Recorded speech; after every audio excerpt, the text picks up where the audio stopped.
हाँ जी, welcome to new video of BCOC 138 cost accounting. This class only for practical questions. ठीक है। हाँ जी, तो प्रैक्टिकल क्वेश्चन देख लेते हैं पहले कितने मार्क्स से आए थे। है कब की? जून 2022 का। ठीक है।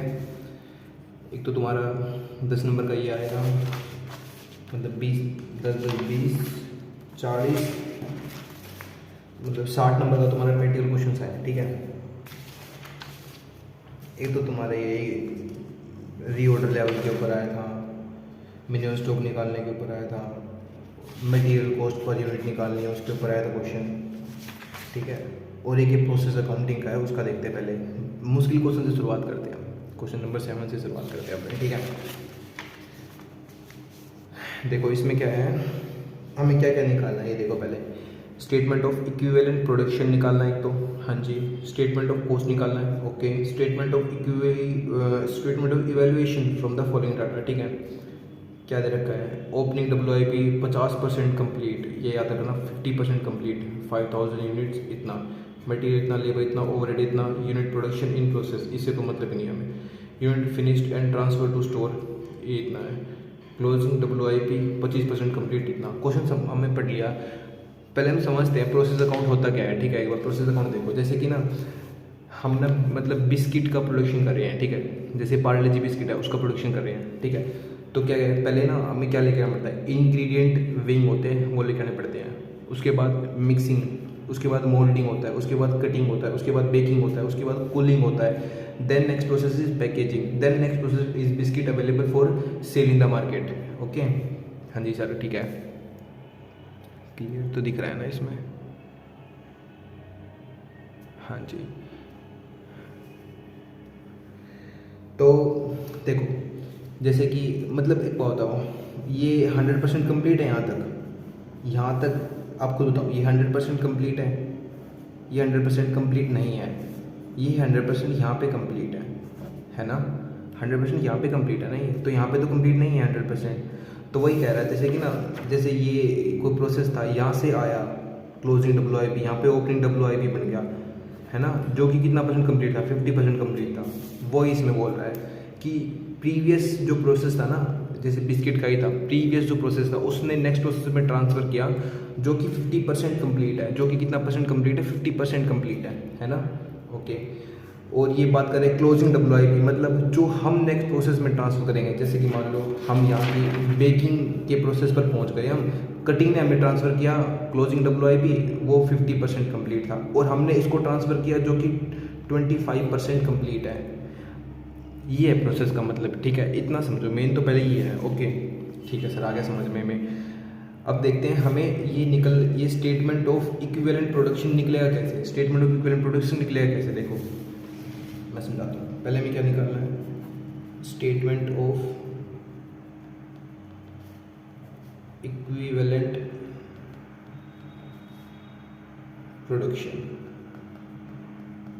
है ना। पहले तो इनपुट, मतलब इनपुट कितने हैं ये देखो पहले। ठीक है। जैसे इनपुट 5000 है, फिनिश्ड गुड्स के इनपुट कितने हैं? 39,000 है। जो क्लोजिंग WIP कितने यूनिट्स हैं? इनपुट 4000 है। ऐसे। ठीक है। पहले ये लिख लो इनपुट कितने हैं, लिख लिया सर। नेक्स्ट क्या लिखना है? नेक्स्ट लिखना है हमें आउटपुट के बारे में। उसके बाद नेक्स्ट लिखना है हमें यूनिट्स के बारे में। ठीक है। उसके बाद नेक्स्ट लिखना है हमें इक्विवेलेंट प्रोडक्शन। ये फॉर्मेट है यार आपका। ठीक है। इसको इजी वे में समझाऊंगा अभी। फॉर्मेट अगर आपको याद ना रहे तो इजी वे में कैसे करना वो बता दूंगा अभी लास्ट में। मटेरियल, डायरेक्ट लेबर, यहाँ पे लिखो ओवरहेड। ठीक है। अभी रुको एक सेकेंड। देखो यहाँ पे कितना यूनिट है ये बताओ मेरे को। यूनिट्स कितने हैं सर? 5000 यूनिट्स हैं। 5000 यूनिट्स हैं। ओके, 5000 यूनिट्स लिख दिया हमने। ठीक है। यहाँ पे है क्या? ये opening WIP, opening opening WIP ऐसे लिख देता हूँ। ठीक है। यूनिट्स कितने हैं? यूनिट 35,000 है। ठीक है। अब बताओ कितने परसेंट कंप्लीट है? यहाँ पे लिख दो कितने परसेंट कंप्लीट है इतने में। सर देखो लिखा हुआ है ना 50% कंप्लीट है, तो लिखो 50%। यहाँ पे लिखो 50%। तो अगर 50% कंप्लीट है तो 5000 यूनिट तो नहीं आई ना हमारे पास। तो यूनिट तो एक्चुअल में कितनी आई हमारे पास? एक्चुअल यूनिट आई 2500। तो यहाँ पे 2500 लिखो, ये लिखो 2500, ठीक है। वैसे बात करते हैं हम, ये है 39,000, हाँ जी 39,000 इनपुट। ये बात कर रहे हैं किसकी? फिनिश्ड प्रोडक्ट की। पता है क्या मतलब है? देखो पिछले प्रोसेस ने हमें जो दिया ना ओपनिंग WIP, वो दिया हमें 5,000 रुपये। हमने खुद से कितना प्रोडक्शन किया? हमने खुद से 39,000 खुद से जो हमने प्रोड्यूस किया ना इस प्रोसेस में, जैसे मान लो बेकिंग की बात करें, जो हमने इस प्रोसेस में प्रोड्यूस किया ना वो 39,000 यूनिट्स प्रोड्यूस किया हमने, ठीक है। और प्रीवियस प्रोसेस में कितना प्रोडक्शन हुआ है? 5,000 यूनिट्स का, है ना। ओके, पर देखो मेरी बात सुनो, जैसे 39,000 है ना, उसमें से ना 5,000 है ना जो वो प्रीवियस यूनिट्स का है, तो हम इसको इंक्लूड नहीं करेंगे अपने फिनिश प्रोडक्ट के अंदर। तो यहाँ पे जो फाइनल आएगा ना वो यहाँ पे देखो 39,000 हमने इस साल प्रोड्यूस किया है। हम बोले 39,000 हमने इस साल प्रोड्यूस किया है, पर वो एक्चुअल नहीं है। क्यों सर? क्योंकि इसमें 5,000 यूनिट्स जो है ना, 5,000 यूनिट वो तो प्रीवियस प्रोसेस की है ना, तो हम इस प्रोसेस में कैसे काउंट कर सकते हैं उसको? हम नहीं कर सकते। तो इसलिए यहाँ पे एक्चुअल कितनी प्रोड्यूस किया है? 34,000, है ना। और देखो यूनिट्स जो ट्रांसफर टू स्टोर, मतलब जो फिनिश है ना, यूनिट्स फिनिश जो है वो 100% कंप्लीट है। वो 100% कंप्लीट है। कितने परसेंट? वो 100% कंप्लीट है। तो पूरे 34,000 यूनिट्स आएंगे। तो पूरी 34,000 यूनिट्स आएंगे, है ना। ओके, बात करें क्लोजिंग WIP की। क्लोजिंग WIP की कितनी यूनिट्स हैं? 4,000, है ना। पूरे 4,000 लिखो। बट इसमें 25% कंप्लीट है ना, इसमें 25% कंप्लीट है ना। तो 25% कंप्लीट है, फिर 4,000 है, 25% कंप्लीट है, मतलब 1,000 यूनिट्स ही हमने प्रोड्यूस किए हैं एक्चुअल में, जो मार्केट में हम सेल कर सकते हैं ना। जैसे कि हम प्रोडक्शन कर रहे हैं किसी चीज़ का, मतलब एक्चुअल जो प्रोडक्शन होगा जिसको मैं नेक्स्ट पर्सन में या तो नेक्स्ट पर्सन में ट्रांसफर कर सकता हूँ, या मैं उसको मार्केट में सेल कर सकता हूँ, वो ओनली 25% हुआ है, तो उसको हम 1,000 यूनिट्स लिखते हैं, ठीक है। वैसे 1,000 यूनिट्स यहाँ पे, वैसे 1,000 यूनिट्स यहाँ पे, ठीक है। अब इसको ऐड कर दो, किसको? इन तीनों को ऐड कर दो। देखो 2500 ऐसे, देखो ये 2500, 34,000 और 1,000, ये 37,500 यूनिट्स हैं मटेरियल की। किसकी है ये? मटेरियल की, याद रखना मटेरियल की है। और डायरेक्ट लेबर की कितनी है? लेबर की भी सेम ही है, 37,500 ही है, इसकी भी सेम है 37,500 है, ठीक है। अब बात करते हैं हमें क्या निकालना है? स्टेटमेंट ऑफ कॉस्ट, मतलब कॉस्ट पर यूनिट कितनी है हमें वो निकालना है। देखो मेरी बात सुनो, हमें यूनिट्स पता है ना? हाँ जी सर पता है हमें यूनिट्स। तुम्हें अमाउंट पता है ना? 30,000 अमाउंट है ना। आपको अमाउंट पता है और आपको वो पता है, ठीक है। देखो जैसे अमाउंट 30,000 है, मटेरियल की यूनिट कितनी है सर? 37,500, मतलब पर यूनिट कॉस्ट कितनी हुई? 0.8 रुपये। कितनी हुई? 0.8 रुपये, करेक्ट? हाँ जी सर करेक्ट। तो अभी क्या निकालना है हमें? बी पॉइंट में हमें निकालना है statement of cost per unit. Statement of cost per unit, है ना। तो देखो जैसे मैं डायरेक्ट मटेरियल की निकालता हूँ, पहले डायरेक्ट मटेरियल, है ना। कितने रुपए की मटेरियल है? अमाउंट कितना है उसका? जी 30,000 अमाउंट है उसका, तो 30,000 लिखो यहाँ पे। यूनिट्स कितनी है? 37,500, उसको नीचे से डिवाइड करो। पर यूनिट कॉस्ट निकलाएगी हमारी। पर यूनिट कॉस्ट कितनी है, मतलब एक यूनिट की कॉस्ट कितनी है? एक यूनिट की कॉस्ट है 0.8, देखो ना 30,000 डिवाइड बाई 37,500, तो एक रुपये की जैसे कि मतलब सॉरी एक यूनिट की कॉस्ट कितनी है हमारी? वो है 0.8 रुपये, ठीक है। वैसे डायरेक्ट लेबर की निकालो, डायरेक्ट लेबर की निकालो, कितनी है? 22,500 है ना, हाँ जी, डिवाइड बाई 37,500। देखो 22,500 डिवाइड बाई 37,500, 0.6, ये 0.6 रुपये पर यूनिट है, ठीक है। मतलब अगर हम एक यूनिट का प्रोडक्शन करेंगे ना, तो जो हमें लेबर को पे करना पड़ेगा ना एक यूनिट प्रोडक्शन, जैसे कि हमें एक पैकेट बिस्किट का है ना जो हमारा, मतलब अगर एक पैकेट बिस्किट का बना रहे हैं तो एक पैकेट बिस्किट के ऊपर हमारे 0.6 रुपये जो है ना वो हमें लेबर को पे करने पड़ रहे हैं। और वैसे ही अगर जैसे एक पैकेट बिस्किट बना रहे हैं तो जो मटेरियल लग रहा है, जो रॉ मटेरियल लग रहा है, उसको बनाने का जो सामान लग रहा है वो लग रहा है 0.8 रुपये। कितना लग रहा है? 0.8 रुपीज़, ठीक है, पर यूनिट, मतलब सिंगल पैकेट के लिए वो निकाल रहे हैं अब यहाँ पे हम, है ना। हाँ जी, वैसे ही डायरेक्ट ओवरहेड के बारे में निकालो। डायरेक्ट नहीं होता है, ओनली ओवरहेड होता है। कितना दे रखा है, 22,500 दे रखा है ना। हाँ जी, 37,500 क्या है, हमारी यूनिट्स हैं। तो वैसे ही 22,500 37,500 0.6 सेम।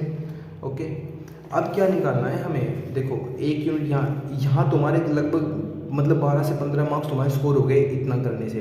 ठीक है, अब सी पॉइंट रहेगा तुम्हारा स्टेटमेंट ऑफ इवैल्यूएशन, मतलब क्या निकालना है वो देखो बताता हूँ। देखो पहले नंबर पे क्या था सर, देखो ये 5,000 यूनिट थे ना, इस बस आप अब आपको यूनिट्स के अकॉर्डिंग निकालना है ना। हाँ जी, जैसे 5,000 यूनिट्स है ना 5,000 यूनिट्स ओपनिंग, देखो सी पॉइंट है, क्या निकालना है, स्टेटमेंट ऑफ, अपना कोस्ट को मल्टीप्लाई करो बस, स्टेटमेंट ऑफ इवैल्यूएशन। जैसे ओपनिंग WIP है, ओपनिंग WIP है ना, इसके अंदर तीन पॉइंट है इसके अंदर, मटेरियल, लेबर, ओवरहेड। देखो मटेरियल की मेरी बात सुनो, अब गलती मत करना यहाँ पे, इसकी यूनिट्स बताओ कितनी है, 5,000 है ना, 5,000 यूनिट है ना, कितनी यूनिट्स हैं, 5,000 यूनिट्स है ओपनिंग WIP पर कंप्लीट कितनी करी है इन्होंने 50%, तो एक्चुअल में कितनी है 2,500। तो 2,500 को मल्टीप्लाई करो, 2,500 को मल्टीप्लाई करो, 2,500 को मल्टीप्लाई करो किससे, मटेरियल की बात करो तो 0.8 से करो, लेबर की है तो 0.6 से करो, ओवरहेड की है तो 0.6 से करो। ठीक है, कितना आया सर, 2,500 को 0.8 करें 2,000 रुपये आया, 2,500 को 0.6 से करें 1,500 रुपये आया, 2,500 को 0.6 से करें वही सेम 1,500 आया। सही है, आगे जी बात करते हैं। अब देखो वैसे ही इसके अंदर ही, मतलब इसके अंदर सेकंड पॉइंट में क्या है, अब हमें किसका, देखो ओपनिंग WIP निकाल, तो फिनिश टूल्स का भी तो सेम ऐसे निकालो, ये खुद बताओ, मन में बोल रहे हो कैसे कैसे आएगा। यूनिट्स कितनी है देख के बताओ, 39,000 कितनी है 39,000 सही है। पर इसमें से 1,000 किसकी थी, वो तो जी ओपनिंग WIP की थी, एक्चुअल कितनी थी 38,000, बोला था ना मैंने यहाँ पे 39,000 में थे, सॉरी 1,000 नहीं यार, 5,000 5,000, तो ये 34,000 था। वैसे देखो इसको मल्टीप्लाई कर दो, मटेरियल वाले में, लेबर वाले में,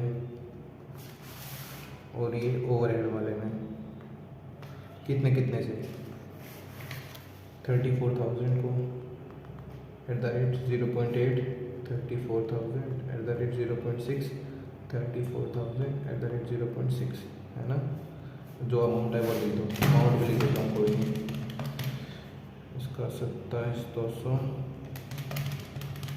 इसका 20,400, इसका 20,400। ठीक है ये। अब एक लास्ट पॉइंट रहेगा क्या, क्लोजिंग WIP। क्लोजिंग WIP में यूनिट्स कितनी है 4,000, कंप्लीट कितनी है 25%, बनी कितनी 1,000। तो इसको वही, इसको प्रॉपर वैसे करके लिखना, आप ऐसे करके लिखना, ठीक है। मैं तो वैसे समझाने के लिए बता रहा हूँ आपको, ऐसे प्रेजेंटेशन अच्छी रखना वहाँ पे। मटेरियल, लेबर, ओवरहेड है ना, यूनिट कितनी है जी 1,000, यहाँ पे 0.8 जी 1,000 @0.6 जी 1,000 @0.6। अब मुझे पता है कुछ बच्चे बोल रहे हैं सर मेरे को ना एक क्वेश्चन सेम टू सेम आप करा दो ना, तो फिर तो पेपर में आ जाना, फिर तो 20 में से 20 है, तो मैं कैसे मना कर सकता हूँ आपकी बात को, कैसे टाल सकता हूँ, मैं नहीं टाल सकता। ठीक है, देखो मेरी बात सुनो, आप क्वेश्चन को इसको स्क्रीनशॉट ले लो एक बार अच्छे से, क्वेश्चन का लो स्क्रीनशॉट, एक मिनट रुको यार, स्क्रीनशॉट ले लो क्वेश्चन का, ले लिया, ठीक है। देखो मेरी बात सुनो, जैसे यहाँ पे था ना ओपन WIP 50% कंप्लीट है, सेम कह रहा है 50% कंप्लीट है, पर इसमें 10,000 यूनिट्स बोल रहा है, कितने यूनिट्स बोल रहा है ये बोले 10,000 यूनिट्स हैं, ठीक है। और ये इसका अमाउंट है 22,480, 22,480, ये आपको खुद करना पड़ेगा, मैं आपको होमवर्क दे रहा हूँ इस क्वेश्चन का, ठीक है। 22,480 खुद से प्रैक्टिस कर लो ना, पर तो फिर तो पेपर में कुछ भी आ जाए, सेम टू सेम क्वेश्चन आएगा, बस डिजिट चेंज होनी है, मैं बताता हूँ डिजिट चेंज होनी है, ठीक है। हाँ, एक बार बोलोगे तो मैं करा दूंगा, बाकी करना आपको खुद ही चाहिए ये क्वेश्चन। चलो लास्ट में देखते करना है नहीं करना हमें, पर देखो समझा देता हूँ, वैसे नॉर्मल देखो सेम है। देखो 50% देखो अनसर्विस में दिया हुआ है। ये देखो 10,000 यूनिट थी, 50% कंप्लीट था, तो मटेरियल का, लेबर का, ओवरहेड का 5,000 5,000 5,000, ठीक है। वैसे ही 78,000 था, 78,000 में से 10,000 जो था हमारा ओपनिंग का था, तो 68,000 आ गया। 100% कंप्लीट, 100% कंप्लीट, 100% कंप्लीट, 68 68 68। वैसे ही क्लोजिंग 25% कंप्लीट, तो 2,000 2,000 2,000 सबको प्लस कर दो, और उसके बाद जो अमाउंट है ना, जो अमाउंट है उससे डिवाइड करो यूनिट्स को, ठीक है, तो पर यूनिट कॉस्ट निकलाएगी, ठीक है। वैसे ही फिर जो ये वाली यूनिट्स है ना, ये वाली है, जो ये वाली यूनिट्स हैं, जो ये वाले अपने लिखे 10,000 68,000 8,000, नहीं नहीं नहीं नहीं नहीं 10,000 का कितना परसेंट, 50%, इसमें 100%, इसका 25%, इन यूनिट्स का 50 100 और 25 करके, वही जैसे बताया था ना, मटीरियल लेबर ओवरहेड करके मल्टीप्लाई कर दो उसको, और आपका आंसर आ जाएगा, ठीक है। और अगर आपको समझ नहीं आया ना ये क्वेश्चन, तो मैं वीडियो बनाता हूँ, दोबारा समझा दूंगा इसको, आप कमेंट कर देना, ठीक है। ओके, एक क्वेश्चन तो हो गया, चलो 20 मार्क्स तो हमारे कंप्लीट हो गए। बात करते हैं क्वेश्चन नंबर 5 की। क्वेश्चन नंबर 5 में क्या है, मेरी बात सुना। क्वेश्चन नंबर 5 में देखो समझाता हूँ, ईजी है, बहुत ईजी है, बहुत ज़्यादा ईजी है। एक बात बताओ, टैक्स किस अमाउंट पे पे करते हैं हम? सर टैक्स हम इनवॉइस प्राइस पे करते हैं, ठीक है। तो याद रखना, इनवॉइस प्राइस पे टैक्स पे करते हैं। एक मिनट सॉरी, है ना। तो देखो समझाते हैं, इसको समझते हैं। क्वेश्चन नंबर 5, कौन से मटेरियल, एक मटेरियल एक्स, एक मटेरियल वाई है ना। तो दो ऑप्शन है, तो दो बना दो ऐसे। ये तो बहुत ज़्यादा इजी है, ये तो बहुत ही ज़्यादा इजी है, बहुत ही ज़्यादा इजी है, टू मच इजी। पार्टिकुलर्स ये क्या है, पहले नंबर पे मटेरियल एक्स, मटेरियल वाई, ठीक है। देखो एक्स में 300 किलो मटेरियल पड़ा है अपने पास, जिसकी पर यूनिट कॉस्ट 10 रुपये। एक बात बताओ, 1 किलो का रेट ना, मान लो शुगर का है, मैं चीनी की बात कर रहा हूँ, 1 किलो शुगर ना 10 रुपये की आती है। 300 किलो शुगर कितने की आएगी? 3,000 रुपये की आएगी। सबको पूछने को पूछने की बात है, हाँ तो वही है, देखो 3,000 रुपये की आएगी, ठीक है। 200 किलो 12 रुपये के साथ 2,400 रुपये की आएगी, ठीक है। उसके बाद 2,400 रुपये की टोटल बन गया इनका। ट्रेड डिस्काउंट तो 70 रुपये, ट्रेड डिस्काउंट मतलब कैश डिस्काउंट, ट्रेड डिस्काउंट एक ही बात है, वो दे देना है। ट्रेड डिस्काउंट दे दे मतलब डिस्काउंट दे देना, ठीक है। 5,130 रुपये का पड़ा, उसमें क्या है ऐड करना है कॉस्ट ऑफ कंटेनर्स, जो हम लेके आए ना उसको उठा के सामान को, उसमें कॉस्ट लगी कंटेनर्स वगैरह में, तो उसके 60 रुपये लगे। इसको किस में डिवाइड करोगे? इसको करेंगे क्वांटिटी के अंदर डिवाइड, ठीक है। बात करते हैं कर्टेज एंड कैरीज की, क्वांटिटी के अंदर। बात करते हैं ऑक्ट्रोइज की 27 की, इसको किस में करेंगे? इसको इनवॉइस प्राइस में करेंगे। वो समझाऊंगा मैं किस बात पे कह रहा हूँ, किस में डिवाइड करेंगे वो भी समझाऊंगा, क्वेश्चन करेंगे तब। देखो पहले नंबर पे क्या है, मटेरियल कितना कितना दे रखा है जी। एक्स का दे रखा है 3,000 रुपये, हाँ। इसका दे रखा है 2,400 रुपये, ठीक है जी। अब ये खुद कह रहा है जी लेस कर दो ट्रेड डिस्काउंट, ये खुद कह रहा है, हम इसकी बात नहीं मना करेंगे, कर देंगे लेस, हमें क्या दिक्कत है। लेस कर दो क्या, ट्रेड डिस्काउंट पर इनवॉइस प्राइस रेशियो। इस रेशियो में करना है ट्रेड डिस्काउंट को। जैसे कि मैं कहना क्या चाहता हूँ, जैसे 270 रुपये हैं, 270 रुपये है ना, जो उसको इस रेशियो में डिवाइड करना है, ठीक है। मतलब टोटल कितना है, 3,000 और 2,400 है ना, 5,400 रुपये है ना। जैसे कि अगर हम एक्स को देंगे ना ट्रेड डिस्काउंट, तो कितना देंगे? टोटल तो 270 है, 270 में से इसका कितना है, 3,000 है ना, 3,000 डिवाइड बाई 5,400, तो ये आ गया एक्स का। 270 इंटू 3,000 बटे में 5,400, 150 रुपये तो एक्स को माइनस कर दो। वैसे ही वाई का देखें तो 270 में से कितने अमाउंट था उसका, 2,400 सॉरी, डिवाइड बाई 5,400, कितना बना 270 मल्टीप्लाई 2,400 डिवाइड बाई 5,400, 120 रुपये। देखो प्लस करो इसको एक बार, 150 120 270 आया ना, 270 तो माइनस करना था, पर इस रेशियो में करना था वो हमें, इनवॉइस प्राइस के रेशियो में, ठीक है। आगे जी समझ में इतना तो हमें। अब ये कह रहा है ऐड कर दो कॉस्ट ऑफ कंटेनर्स की, जिसकी कैपेसिटी 60 रुपये है, कर देंगे जी ऐड। कितना, cost of containers, cost of containers. Next page पे आ जाओ, यहाँ पे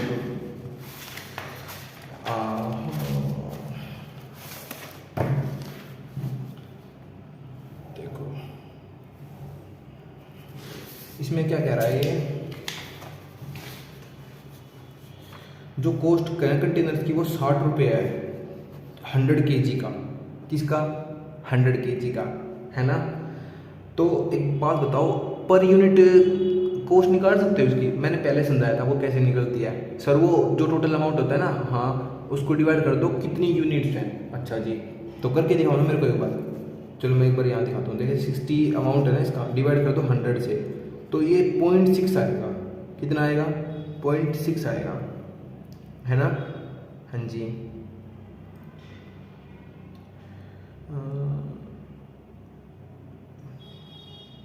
एक सेकेंड यार। हाँ जी देखो, थोड़ा क्वेश्चन पता नहीं, थोड़ा अटपटा सा बना रखा है इन्होंने। कैसे बना रखा है, पर यूनिट कॉस्ट हमारी 0.6 आ रही है और ये कह रहे हैं रिटर्न हमने कर दिया 9 रुपये का। यार कैसे 9 रुपये रिटर्न कर दिया आपने, जब 0.6 उसकी पर यूनिट कॉस्ट है, वो भी ईच। कैसे रिटर्न कर दिया 9 रुपये का यार, समझ ही नहीं आ रहा है इसका। एक क्वेश्चन और भी सेम देखो, सिमिलर क्वेश्चन है ये। इसमें देखो इसकी पर यूनिट कॉस्ट निकालता हूँ। देखो ये कह रहा है 9 रुपये का रिटर्न, देखो 9 रुपये का कह रहे रिटर्न कर दिया हमने। इसमें भी सेम, स्क्रीनशॉट ले भाई इसका, ले लिया। देखो ये कह रहा है 9 रुपये का हमने रिटर्न कर दिया, ठीक है जी। कॉस्ट कंटेनर कितनी, 60 रुपये, वही 60 रुपये डिवाइड बाई 50 यूनिट्स कह रहा है इसमें, ठीक है। तो कितना आया, 60 डिवाइड बाई 50, 1.2। ये 1.2 मैं इसको 0.9 मान लेता हूँ एक टाइम के लिए, 0.9 @ 0.9 है, ठीक है। तो 50 × 0.9 करेंगे तो 45 आएगा, ठीक है। ये कह रहा है 45 रिटर्न कर दिया हमने। वैसे ही जैसे मैं बताया कैलकुलेट करके 60 में से 45 रिटर्न कर दिया इन्होंने, वैसे ही यहाँ पे है। यहाँ वैसे ही यहाँ पे देखो कितना है, कॉस्ट कितनी है, कॉस्ट है जी 60 रुपये, रिटर्न कितना कर दिया 45 रुपये, कितना बचा 15 रुपये। इसको डिवाइड किस में करेंगे, 15 रुपये, वही इसको डिवाइड करेंगे क्वांटिटी के अंदर, 300 200।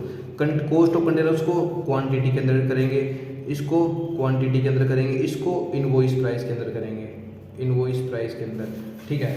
तो कितना बच गया अभी हमारा बच गया जी 15 रुपये।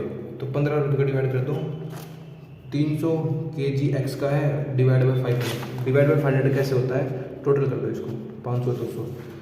तो 15 रुपये ये x का, ये y का, 15 में से 200 y के, 15 × 300 डिवाइड बाई 500, 9 रुपये इसके और 6 रुपये इसके, ठीक है। वैसे ही कर दो ऐड कर्टेज एंड कैरेज को, कर्टेज एंड कैरेज का कितना है 75 रुपये है। किस में करना है, क्वांटिटी में। क्वांटिटी कितनी है जी, x की 300, y की 75, 200 डिवाइड बाई 500, कितना आएगा 75 × 300 डिवाइड बाई 500, 45। तो x का और 30 रुपये y का। बात करें फिर ऑक्ट्रॉय ड्यूटी की,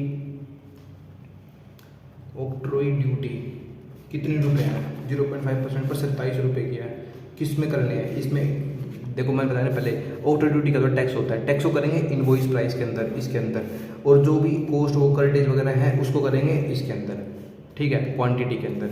तो इसको किस में करेंगे, वही सर इनवॉइस प्राइस में 3000 डिवाइड बाई 5400, 27 रुपये मल्टीप्लाई बाई 2400 डिवाइड बाई 5400, कितना आया 27 मल्टीप्लाई 3000 डिवाइड बाई 5400, 15 रुपये, 27, इसका 12 रुपये। सही है, हाँ जी सही है। अब इसको जो भी प्लस माइनस जो तुम्हें करना वो कर दो। प्लस माइनस क्या करना है मतलब, तुम देखो यहाँ तक तो माइनस करना था ना, 3000 माइनस 150 कितना आया 2850, 2400 माइनस 120 रुपये 2280, बाकी सभी इसमें प्लस करना है 2850 ऐड कर देंगे इसमें 9 रुपये 45 रुपये 15 रुपये, कितना आया 2919, 2280 ऐड कर देंगे 6 रुपये 30 रुपये 12 रुपये, कितना आया 2328, ये है हमारी टोटल कॉस्ट। कितनी है टोटल कॉस्ट? कह रहे हैं पर यूनिट कॉस्ट निकालनी है हमें। कितनी निकालनी है? पर यूनिट कॉस्ट निकालनी है। तो क्वांटिटी से डिवाइड कर दो ना, पर यूनिट कॉस्ट निकल जाएगी। कॉस्ट पर यूनिट निकालनी है ना, जैसे इसकी निकालनी है एक्स की, जैसे मान लो एक्स की निकालनी है 2919 है ना, 2919 तो डिवाइड कैसे करोगे? 300 किलो से 9.73। वैसे ही बात करें इसकी 2328 है टोटल, डिवाइड कर देंगे 200, 11.64 हो गया। ठीक है, आया समझ में? अच्छा जी, एक क्वेश्चन और लिख लो, सेम टू सेम। इसका स्क्रीनशॉट ले लो, ले लिया स्क्रीनशॉट? चलो आंसर का भी स्क्रीनशॉट ले लो प्रॉपर फॉर्मेट के साथ। ले लिया स्क्रीनशॉट? चलो ठीक है। अब इसको मतलब खुद से करके देखना, ठीक है। जैसे मैंने पहले बताया ना, टैक्स को करेंगे इनवॉइस प्राइस में डिवाइड, टैक्स को करेंगे किसमें? इनवॉइस प्राइस के अंदर डिवाइड।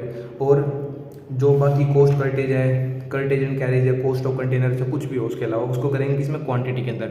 ठीक है, हो गया सर ये से। अब आते हैं आसान क्वेश्चन की तरफ। ये वाली है, इसके लिए मैं आपको पहले फॉर्मूला याद करा देता हूँ, है ना। पहले फॉर्मूला समझाता हूँ आपको। देखो क्या है, पेपर आपका बहुत जल्दी। देखो EOQ क्या होता है? Economic order quantity. फॉर्मूला क्या है sir? 2AO divide by C। ए का ए मतलब एनुअल डिमांड ऑफ इनपुट, मतलब साल में कितनी डिमांड करते हैं हम। ओ मतलब ऑर्डरिंग कॉस्ट पर यूनिट, जैसे कि हमने कुछ भी ऑर्डर किया ना सर, उसको ऑर्डर करने में कितना खर्चा आया हमारा, उसको यहाँ तक लेके आने में, ट्रांसपोर्टेशन में कितना खर्चा आया हमारा, वहाँ से लोड करने में कितना खर्चा आया हमारा। ठीक है, कैरिंग कॉस्ट, वहाँ से लोड करके अपने पास रखने में, मतलब गोदाम तक लेके आने में कितना खर्चा आया, उसको बोलते हैं ऑर्डरिंग कॉस्ट पर ऑर्डर। लाने का कितना खर्चा है। उसके बाद कैरिंग कॉस्ट की बात करें, गोडाउन में रख रहे हैं हम, उसका रेंट पे कर रहे हैं। ठीक है, बिजली वगैरह का खर्चा है, इलेक्ट्रिसिटी पे कर रहे हैं, देन सिक्योरिटी गार्ड लगा हुआ है बाहर, सिक्योरिटी गार्ड के एक्सपेंसेस पे कर रहे हैं, एक्सेट्रा एक्सेट्रा जितने भी खर्चे होते हैं, उसको कैरी करने में कितना खर्चा आ रहा है। तो 2AO मतलब annual demand ordering cost divide by C, divide by C मतलब कैरिंग कॉस्ट। इसको करेंगे अंडर ब्रैकेट में, मतलब जैसे कि अगर रूट अलाउड है ना तो ये वाला बटन दबाना है, बस रूट निकालना है उसका। बात करते हैं रीऑर्डर लेवल क्या होता है। देखो अभी ना हमारी दुकान है, मान लो, ठीक है, अभी सामान खत्म होने वाला है हमारा, तो लाला जी के पास कॉल करते हैं, लाला जी हमारा सामान खत्म होने वाला है, जल्दी से सामान पहुंचा दो हमारे पास। ठीक है, पहुंचा देगा लाला जी। तो उसका फॉर्मूला क्या है? उसका फॉर्मूला है to maximum consumption into maximum lead time. क्या फॉर्मूला है? Maximum consumption into maximum lead time. मैं कह रहा था सामान खत्म होने वाला है ना, तो सेफ्टी स्टॉक मतलब हम ना कुछ सामान अपना एक्स्ट्रा बचा कर रखते हैं कि मतलब ऐसा अकाल पड़ जाए, लाला जी भी ना पहुंचा पाए सामान हमारे पास, तो उस समय हम क्या करेंगे? उस समय में हम क्या करेंगे, जो हमने सेफ्टी के लिए रख रखा है, जैसे मान लीजिए सेफ्टी स्टॉक रख रखा हमने, इसमें से कुछ सामान निकालेंगे, उसको सेल कर देंगे। ठीक है, safety stock plus average consumption into average lead time, into average consumption into average lead time, इसको प्लस कर देंगे। ठीक है, हो गया। मतलब अगर सेफ्टी स्टॉक वाला, अगर क्वेश्चन में सेफ्टी स्टॉक दे रखा है ना और आपको रीऑर्डर लेवल निकालना है, तो ये वाला फॉर्मूला लगा देना, बहुत ईजी है। देखो, एक तो maximum consumption into maximum lead time. Okay sir, अगर आपको क्वेश्चन में गिवन है मैक्सिमम कंजम्पशन और मैक्सिमम लीड टाइम, तो दोनों को मल्टीप्लाई कर दो, आपका आंसर आ गया रीऑर्डर लेवल। ठीक है, अगर क्वेश्चन में सेफ्टी स्टॉक दे रखा है ना, हाँ जी दे रखा है, तो क्या करेंगे? सेफ्टी स्टॉक है ना, तो क्या करेंगे? सेफ्टी स्टॉक है प्लस कर देंगे उसके अंदर average lead time multiply, sorry average consumption into average lead time. Okay, बात करते हैं एक और फॉर्मूला है मिनिमम स्टॉक। मिनिमम स्टॉक, अगर देखो मैक्सिमम भी नहीं दे रखा हमें, देखो हमें मैक्सिमम स्टॉक दे रखा है पर maximum consumption maximum lead time कुछ नहीं दे रखा, तो मिनिमम स्टॉक और time required for receiving the material multiply कर देंगे डेली कंजम्पशन ऑफ मटेरियल से। ठीक है, अब करते हैं मैक्सिमम स्टॉक लेवल कैसे निकालते हैं। क्वेश्चन में आता है तुम्हारे 10 नंबर का आता है, बहुत ईजी है, बहुत ज़्यादा ईजी है। मैक्सिमम स्टॉक लेवल कैसे निकालते हैं? मैक्सिमम स्टॉक लेवल कैसे निकालते हैं? मैक्सिमम स्टॉक लेवल बताओ कैसे निकालते हैं। देखो ROL क्या होता है? इतना सामान पर ऑर्डर किया, मतलब हमारे पास ना इतना सामान रखा हुआ है, जैसे कि 1000 यूनिट्स थी, उसमें से हमने 900 यूनिट सेल कर दी, 100 यूनिट बची हुई है हमारे पास। ठीक है, तो 100 यूनिट पे हमने ना नया ऑर्डर मंगाया है ना। हाँ, तो नया ऑर्डर मंगाया, लाला जी ने भेजा, वो 7 दिन में आया, 1 हफ्ते के अंदर आया वो लाला जी ने जो भेजा। उसके दौरान हमने 20 यूनिट्स और बेच दी अपनी, और लाला जी का जो सामान है उसके बाद वो 2000 यूनिट्स और आ गए हमारे पास। तो जो बचा है ना वो है मैक्सिमम स्टॉक लेवल। देखो अब मैं क्या कह रहा हूँ, ROL मतलब ये फॉर्मूले याद करने का तरीका है। मैं आपको फॉर्मूले याद करा रहा हूँ कैसे फॉर्मूले याद होंगे आपको, ठीक है। ROL क्या है, इतना सामान हमारे पास रखा हुआ है पहले से, और इस पॉइंट पे हमने लाला जी को कॉल कर दिया कि लाला जी सामान जल्दी से बता दो, हमारा सामान खत्म होने वाला है। तो ROL प्लस उसमें से माइनस क्या करना हमने, जो minimum consumption, minimum lead time, जो हमने कम से कम जो सामान जैसे 20 रुपये जो हमने सेल कर दिए वो मतलब 20 रुपये जो सामान बेच दिया वो हमने माइनस कर दिया। ROQ उतनी देर में नया सामान आ गया, तो ठीक है ऐड कर दो। अब बात करते हैं मिनिमम स्टॉक लेवल कैसे निकलता है। मिनिमम स्टॉक लेवल कैसे निकलता है, जैसे ROL है मतलब इतने सामान पे तो हमने नया सामान मंगा लिया, पर जब हमने ज़्यादा बेच दिया, मतलब average consumption into average lead time, या फिर maximum consumption into maximum lead time, question आप जो भी आए उसमें से उसको माइनस कर दो कि यहाँ तो 20 रुपये का बेचा हमने, हाँ जी 100 रुपये बचे हुए थे, उसमें से हमने मान लो 80 का बेच दिया, तो 20 रुपये मतलब बहुत कम बच गया अपने पास सामान, बहुत ज़्यादा कम, उसे बोलते हैं मिनिमम स्टॉक लेवल, ठीक है सर। और एवरेज स्टॉक लेवल कैसे निकलता है sir, maximum plus minimum divide by 2, okay. Danger level कैसे निकलता है, मतलब खतरा, क्या है खतरा, minimum consumption into minimum lead time, मतलब बहुत कम बच गया, minimum consumption into minimum lead time, खतरा है बहुत कम बच रखा सामान। अगर डिमांड ज़्यादा आ गई मार्केट में तो कैसे सेल करेंगे, कस्टमर तो किसी और के पास चला जाएगा, फिर हमारी सेल कम हो जाएगी, फिर वो नेक्स्ट टाइम हमारे पास आएगा नहीं क्योंकि इसके पास सामान तो रहता नहीं, बहुत सारे blah blah blah etcetera etcetera etcetera, okay. Total carrying cost, total ordering cost कैसे निकलती है, देखो ऑर्डरिंग कॉस्ट निकलेगी number of order multiply order cost per unit, मतलब देखो एनुअल डिमांड कितनी थी, डिवाइड कर देंगे ROQ से, मल्टीप्लाई कर देंगे ऑर्डरिंग कॉस्ट से, ओके। इसका स्क्रीनशॉट ले लो आप पूरे का। कैरिंग कॉस्ट कैसे निकलेगी, average stock into carrying cost per annum, ठीक है सर। अब देखो क्वेश्चन में क्या आया, ओह वाओ, ये कह रहा है find out the reorder level, ये रहा रीऑर्डर लेवल, जब मैंने आपको समझाया अभी, कह रहा है रीऑर्डर लेवल निकालो। अच्छा ठीक है जी निकाल देंगे, रीऑर्डर लेवल निकालो। इन्होंने हमको क्या कह दिया, इन्होंने सर हमको दिया मैक्सिमम स्टॉक दिया, मिनिमम स्टॉक दिया, टाइम रिक्वायर्ड और डेली कंजम्पशन। मैंने आपको बताया पहले टाइम रिक्वायर्ड वाला ये फॉर्मूला है, तो time required for receiving material ये रहा है ना। मिनिमम स्टॉक मतलब फॉर्मूला क्या है, मिनिमम स्टॉक 1000 रुपये है, उसमें प्लस कर दो क्या, ब्रैकेट में डाल दो जो टाइम रिक्वायर्ड है 15 रुपये, इससे मल्टीप्लाई कर दो 100 यूनिट से, कितना आ गया 2500 यूनिट। इतना है, इतना लिखने के 8 नंबर मिलेंगे आपको, बताओ नहीं लिख सकते। ये फॉर्मूला याद रखना है, इसको फॉर्मूला लिखना और थोड़ा बहुत इकोनॉमिक ऑर्डर रीऑर्डर लेवल, ये क्या होता है रीऑर्डर लेवल, मतलब जब हमारे पास बहुत कम सामान बचा होता है तो हम ऑर्डर करते हैं, नया सामान मंगाते हैं, बस ये लिख देते हैं उसके बारे में। और ये फॉर्मूला लिखना कितना ईजी है, देख लो करके दिखाऊंगा एक बार आपको। देखो फॉर्मूला क्या है, यहाँ से देखो लिख लो इसको, फॉर्मूले को कैसे लिखेगा, री ऑर्डर लेवल, क्या फॉर्मूला है, फॉर्मूला है minimum stock plus time required for receiving the material multiply, अरे सेम तो लिखना भाई, मिनिमम स्टॉक प्लस कर दो इसके अंदर, ये दोनों को मल्टीप्लाई कर दो, डेली कंजम्पशन ऑफ मटेरियल, कैसे निकला 1000 यूनिट्स थी, हाँ जी थी, उसमें प्लस कर दो 15 multiply 100 units, 15 multiply 100 plus 1000 units, तो 25 यूनिट्स आ गया। ये रीऑर्डर लेवल है, ये क्या है रीऑर्डर लेवल है। सेकंड पॉइंट देखो कैसे है, सेकंड पॉइंट क्या बोल रहा है इसमें, 10 नंबर का देखो कितना आसान है, क्या कह रहा है मिनिमम स्टॉक लेवल निकाल दो, क्या निकालना है मिनिमम स्टॉक लेवल, फॉर्मूला क्या था मिनिमम स्टॉक लेवल निकालने का, ये था ROL दे रखा है, ये रहा रीऑर्डर लेवल 4000 यूनिट है, यहीं से कर देते ना, ROL दे रखा 4000 यूनिट्स, ठीक है जी। वो बताओ net normal consumption, normal reorder period, normal consumption average एक ही बात है, 500 यूनिट्स मल्टीप्लाई 5